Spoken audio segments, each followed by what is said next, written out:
পাঁচ রাজ্যের সেমিফাইনাল শেষ হতেই লোকসভা ভোটের দামামা কার্যত বেঁচে গিয়েছে। মোদী সরকারের হ্যাট্রিকের রণকৌশল সাজাতে শুরু করে দিয়েছে বিজেপির থিঙ্ক ট্যাঙ্ক।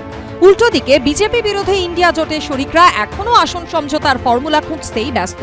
আর এই পরিস্থিতিতে দেশ জুড়ে সমীক্ষা চালিয়েছে সি ভোটার। উত্তরপ্রদেশ থেকে মহারাষ্ট্র, বাংলা থেকে কর্ণাটক, পূর্ব থেকে উত্তর, দক্ষিণ বিভিন্ন বড় রাজ্যে কি হতে পারে লোকসভা ভোটের ফলাফল, সমীক্ষা চালিয়েছে তারা। বাংলায় এখনো পর্যন্ত কি হবে বিজেপি বিরোধী জোটের চেহারা, তা ঠিক হয়নি। তৃণমূল নাকি সিপিএম, কার সঙ্গে যাবে কংগ্রেস, এখনো তা স্পষ্ট হয়নি। আর এই আবহেই সি ভোটারের সমীক্ষায় ইঙ্গিত, একা লড়ে বাংলায় 23 থেকে 25টি আসনে জয়ী হতে পারে তৃণমূল, 44% ভোট যেতে পারে তাদের ঝুলিতে। সি ভোটারের সমীক্ষা অনুযায়ী বাংলায় বিজেপির দখলে যেতে পারে 16 থেকে 18টি আসন, 39% ভোট পেতে পারে গেরুয়া ব্রিগেড। সি ভোটারের সমীক্ষায় ইঙ্গিত, যদি সিপিএম এবং কংগ্রেস একসঙ্গে লড়ে তাহলেও বড়জোর 2টি আসন জিততে পারে তারা, 8% ভোট যেতে পারে তাদের ঘরে। 2019-এর নির্বাচনে বাংলার 42টি আসনের মধ্যে তৃণমূল জিতেছিল 22টি আসনে, বিজেপি 18টি আসনে, 2টি আসনে জিতেছিল কংগ্রেস, বামেরা একটিও আসন পায়নি। বাংলার প্রতিবেশী বিহারে মোট লোকসভা আসন 40। সি ভোটারের সমীক্ষা অনুযায়ী আগামী নির্বাচনে বিহারে বিজেপি নেতৃত্বাধীন এনডিএ 16 থেকে 18টি আসনে জয়ী হতে পারে। 21 থেকে 23টি আসনে জেডিইউ, আরজেডি, কংগ্রেস এবং বামপন্থীদের জোটের পক্ষে। 0 থেকে 2টি আসনে জয়ের সম্ভাবনা আছে অন্য দলের। আর এক গুরুত্বপূর্ণ রাজ্য মহারাষ্ট্রে 48টি লোকসভা আসনের মধ্যে 19 থেকে 21টি যেতে পারে বিজেপি নেতৃত্বাধীন এনডিএ জোটের দখলে। কংগ্রেস, শিবসেনা উদ্ধব গোষ্ঠী এবং শরদ পাওয়ার নেতৃত্বাধীন এনসিপির জোটের 26 থেকে 28টি আসনে জয়ের সম্ভাবনা রয়েছে। 0 থেকে 2টি আসনে জয়ের সম্ভাবনা আছে অন্য দলের, এমনটাই সি ভোটারের সমীক্ষায় ইঙ্গিত। কথায় বলে দিল্লির রাস্তা যায় উত্তরপ্রদেশ হয়ে।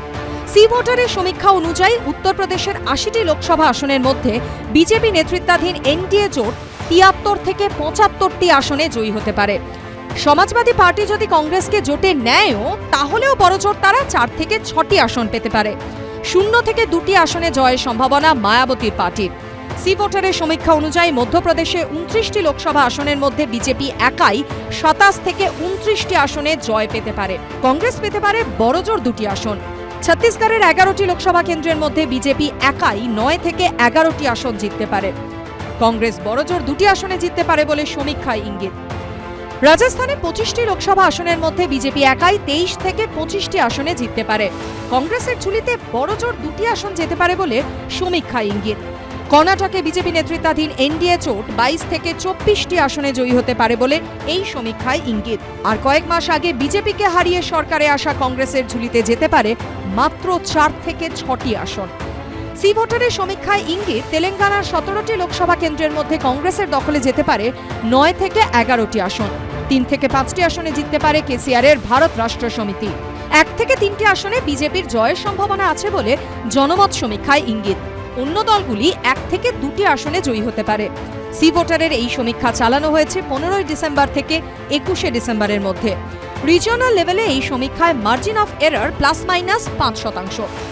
ভারতের মতো বিশাল দেশ যেখানে মোট ভোটার প্রায় 95 কোটি, সেখানে তারা কি ভাবছেন তা কোনো সমীক্ষাতেই আঁচ করা অত্যন্ত মুশকিল। তার উপর এখনো পর্যন্ত লোকসভা ভোটের দিনক্ষণ ঘোষণা হয়নি। বিরোধীদের আসন সমঝোতা কি হবে তাও এখনো চূড়ান্ত নয়। এর মধ্যে রাজনৈতিক ঘটনা প্রবাহ কোন পথে এগোয়, বিভিন্ন দলের হেভিওয়েট তারকারা প্রচারে কিভাবে ঝড় তোলেন তার উপর অনেকখানি নির্ভর করে থাকবে ভোটের ফলাফল। অতীতে একাধিক ওপিনিয়ন পোল এবং এক্সিট পোল ভুল প্রমাণিত হয়েছে, কিছু কিছু ক্ষেত্রে আবার ঠিকও হয়েছে। কখনো কখনো দেখা গেছে ভোটের ফলাফল সমীক্ষার সম্পূর্ণ উল্টো দিকে গেছে। সম্প্রতি 5 রাজ্যে বিধানসভা ভোট হয়, তারপর দেখা যায় কয়েকটি রাজ্যে সমীক্ষা সম্পূর্ণ ভুল প্রমাণিত হয়েছে। তাই লোকসভা ভোটে কি হয়, কে জেতে কে হারে, কে কতগুলো আসন পাবে তা জানতে অপেক্ষা করতে হবে ভোটের ফল ঘোষণা অবধি। এবিপি আনন্দ।